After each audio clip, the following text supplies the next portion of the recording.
여기 땅 밑에 무언가 있습니다. 미국 LA의 한 체벌가.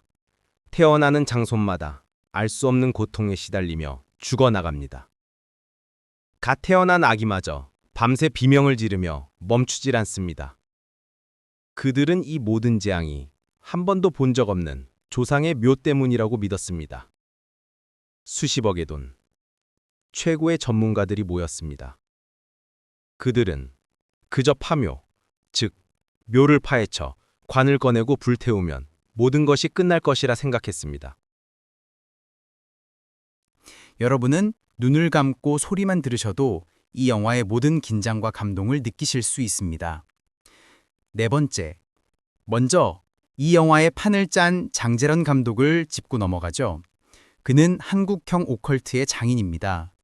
검은 사제들과 사바하에서도 항상 전문직과 종교, 미신을 결합했습니다. 이번 파묘에서는 한국적인 풍수지리와 무속신앙을 전면에 내세우면서 그의 오컬트 세계관에 정점을 찍었습니다. 감독은 이 영화를 단순한 공포가 아닌 땅의 역사를 파헤치는 행위로 정의합니다. 이 정의가 영화를 관통하는 핵심 메시지입니다. 자, 그럼 영화의 시작점인 미국 LA의 한 병실로 함께 들어가 보시죠. 장면은 미국 LA의 한 병실. 하얗고 차가운 조명이 감도는 공간입니다. 아기의 울음소리는 날카롭지만 의뢰인 박지용의 얼굴은 극도의 초조함으로 가득 차 있습니다. 그는 며칠 밤을 새운 듯 눈밑이 어둡습니다. 이때 세련된 명품 옷차림을 한 두 사람이 들어옵니다. 바로 젊은 무당 이화림, 김고은과 그녀의 보디가드 제자 윤봉길, 이도현입니다. 김고은 배우가 연기한 화림은 신세대 무당답게 자신감 있는 시선과 흐트러짐 없는 자세를 보여줍니다.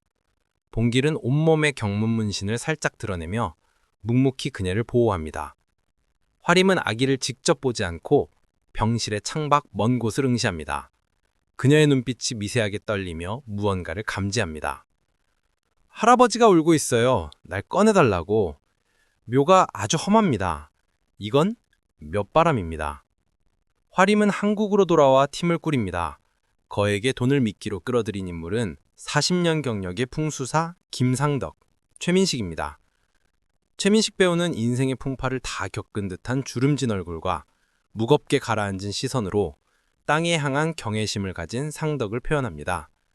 그리고 그의 옆에는 오랜 파트너, 장의사 고영근, 유해진이 있습니다. 유해진 배우는 특유의 서글서글한 눈빛과 현실적인 말투로 상덕의 묵직함을 덜어주는 역할을 합니다.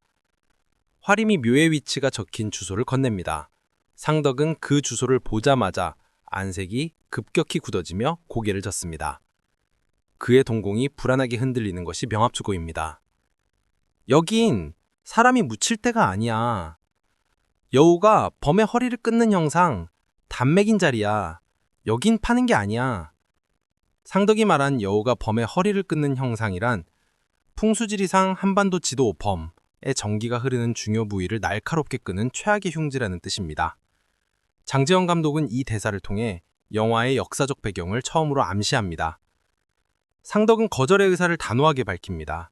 하지만 아기만 살려달라는 박지용의 절박함과 화림이 건넨 수억 원의 돈봉투 앞에서 상덕의 단호했던 눈빛이 흔들리기 시작합니다.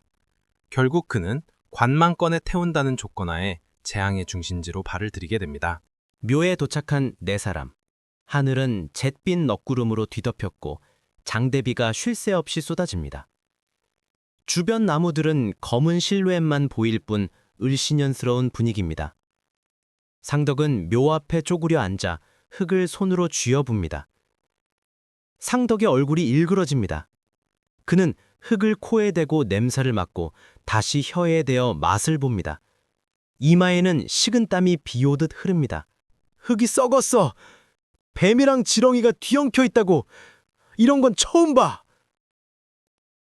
상덕이 당장 멈춰야 한다고 소리치지만 화림은 이미 결심했습니다. 이대로 관을 열면 안에 험한 것이 나와 아기에게 해를 끼칠 수 있습니다. 그녀는 대살굿을 준비합니다.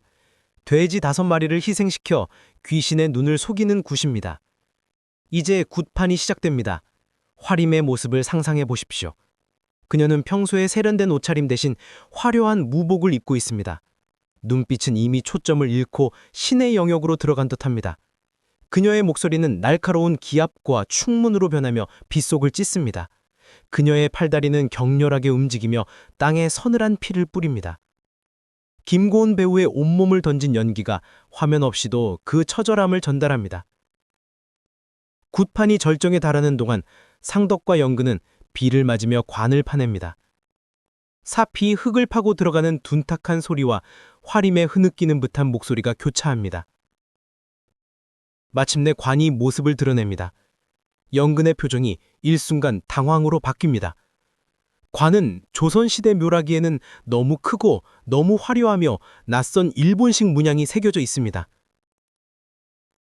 이상하네. 관이 왜 이렇게 커? 상덕의 삽끝에 단단한 쇠붙이가 걸립니다. 그는 손으로 흙을 파헤칩니다. 최민식 배우의 얼굴이 클로즈업됩니다. 그의 눈이 엄청나게 커지며 입술은 공포로 인해 파르르 떨립니다. 맙소사! 관이 수직으로 서 있어! 그렇습니다. 그들이 꺼낸 관 밑에는 또 다른 거대한 쇠관이 땅속 깊이 90도 수직으로 박혀 있었습니다. 마치 거대한 쇠말뚝처럼 보입니다. 이것은 이 영화의 핵심 메시지이자 장재현 감독이 파헤치고 싶었던 역사의 상처를 시각화한 장치입니다. 상덕은 이 수직관이 일제강점기에 이 땅의 정기를 끊기 위해 박아둔 일종의 저주임을 깨닫습니다. 그리고 첫 번째 관에 묻힌 재벌가 조상은 이 쇠말뚝을 덮는 관툭덩 역할을 했던 친일파였음을 추론해냅니다. 그들이 첫 번째 관을 태움으로써 100년간 잠들어 있던 가장 끔찍한 봉인을 해제한 것입니다. 세 사람은 다시 모여 자신들이 버린 재앙을 수습하기 위해 쇠관을 뽑아내기로 결단합니다. 중장비가 동원됩니다. 쇠사슬이 팽팽하게 당겨지는 끔찍한 마찰음이 들려옵니다. 땅속에서 뽑혀나오는 쇠관은 음산한 기운을 내뿜고 온통 부적으로 겹겹이 봉인되어 있습니다. 관을 바라보는 화림의 눈빛은 이미 두려움으로 가득 차 있습니다. 관은 음기가 가장 강한 시각에 열기로 합니다. 봉길이 홀로 문을 지키고 상덕, 영근, 화림은 관이 있는 암자 창고로 들어갑니다. 창고 안 숨소리마저 무겁게 들립니다. 쇠 지렛대를 이용해 관투권이 열립니다. 나무와 쇠가 부딪히는 둔탁한 소리가 울려 퍼집니다. 관 안에는 시친이 아닌 붉은 천에 감싸인 거대한 형체가 앉아 있습니다. 천을 걷어내자 미라처럼 말랐지만 일본 장군의 갑옷을 입고 있는 비정상적으로 키가 큰 약 8척 2.4m의 존재가 드러납니다. 그 존재가 천천히 뼈마디가 꺾이는 소리를 내며 고개를 듭니다. 그것은 100년 전 이 땅에 묻힌 일본 다이묘 영조의 정령 오니, 즉 도깨비였습니다. 그 순간 문을 지키던 봉길의 몸에 그 기운이 덮쳐듭니다. 봉길, 이도현의 표정은 고통과 혼란으로 일그러지고 그의 몸은 자신의 의지와 상관없이 경련을 일으킵니다. 그의 목소리는 굵고 걸걸한 일본어로 변해버립니다. 이도현 배우는 이 장면에서 경악스러울 정도로 몸을 비틀며 빙의된 존재의 끔찍함을 청각적으로 전달합니다. 오니에게 빙의된 봉길은 그 자리에서 인간을 초월한 힘을 발휘하며 친일파 후손을 해치고 사라집니다. 오니의 잔혹한 웃음소리가 숲속에 울려 퍼집니다. 그는 참외! 참외가 어디 있느냐! 고 외칩니다. 오니가 찾는 참외는 한반도의 머리 부분, 즉 정기가 모이는 곳을 상징하는 은요입니다. 그는 자신이 봉인되어 있던 허리, 즉 반맥을 벗어나 이 땅의 모든 정기를 끊으려 하는 것입니다. 세 사람은 절망에 빠집니다. 봉길은 의식을 얻고 병원에 실려갑니다. 상덕, 화림, 영근은 자신들이 벌인 일이 한반도 전체를 위협하는 재앙임을 깨닫고 오니를 잡기 위한 최후의 결단을 내립니다. BGM, 비장하고 결의에 찬 오케스트라 음악으로 변경. 오니를 유인하기 위한 혼 부르기 굿을 준비합니다. 그녀의 결연한 표정 속에는 동료를 구하려는 간절함과 비장함이 엿보입니다. 영근은 장의사로서 오니를 가둘 나무 관과 기름을 준비합니다. 하지만 최후의 무기를 든 것은 풍수사 상덕입니다. 그는 오니가 쇠의 갑옷을 입고 불의 기운을 가졌음을 알고 이를 제압할 물과 나무의 상극 원리를 이용하기로 합니다. 상덕은 자신의 모든 풍수지리 지식을 동원해 오니를 계곡 근처 습한 숲속으로 유인합니다. 그의 눈빛은 40년 풍수사의 관록으로 가득 차 있습니다.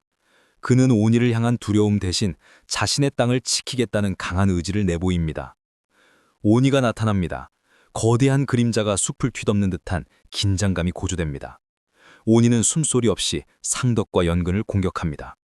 연근은 오니의 공격에 쓰러지며 고통스러운 신음을 내뱉습니다. 상황은 절망적입니다. 상덕은 피투성이가 된 채 오니를 향해 외칩니다. 그의 목소리는 분노와 애국심으로 떨립니다. 대사 인용, 상덕. 분노가 폭발하며 네놈이 100년을 묵었든 1000년을 묵었든 상관없다. 여긴 우리가 지켜온 땅이야. 내가 네놈을 다시 묻어주마. 상덕은 물에 젖은 나무로 만든 쐐기를 들고 오니의 심장, 즉 정기의 핵으로 달려듭니다. 최민식 배우의 절박하고 처절한 표정이 관객의 심장을 칩니다. 상극의 원리가 작용하며 오니는 끔찍한 비명과 함께 재가 되어 사라집니다. 모든 것이 끝났습니다. 세 사람은 지친 몸으로 흙바닥에 주저앉습니다. 상덕은 피 묻은 손으로 땅의 흙을 한 이큼 쥐어봅니다. 그의 눈가에는 굵은 눈물이 맺힙니다. 이것은 땅에 대한 그의 사죄이자 이 땅의 역사를 지켜낸 안도감을 보여줍니다.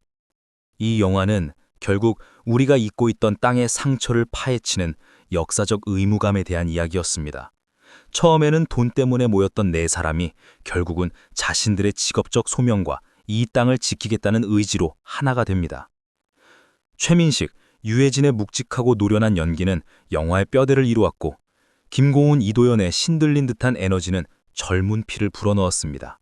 네 배우의 완벽한 연기합이 이 무거운 주제를 60분 내내 끌고 나갈 수 있는 힘이었습니다. 영화의 마지막 장면은 네 사람이 평범하게 국밥을 먹는 모습입니다. 그들의 표정은 여전히 피곤하지만 서로를 향한 따뜻한 시선이 남아 있습니다. 그들은 100년 묵은 상처를 파묘하고 이제 함께 살아갈 의지를 다진 것입니다. 이것이 바로 장재현 감독이 던진 메시지입니다. 땅의 상처를 외면하지 말고 후손들이 그 상처를 파헤치고 봉합해야 한다는 묵직한 경고와 위로입니다. 오늘 들려드린 영화 파묘 어떠셨나요? 화면 없이도 그 긴장감과 내 인물의 뜨거운 감정선이 생생하게 느껴지셨기를 바랍니다. 오늘 이 방송이 영화를 본 것 같다는 느낌을 주었다면 좋아요와 구독 버튼으로 저희 채널을 응원해 주세요. 여러분의 응원 덕분에 저희는 더 깊이 있는 분석과 묘사를 이어갈 수 있습니다. 소리쌤이었습니다. 편안한 하루 보내십시오.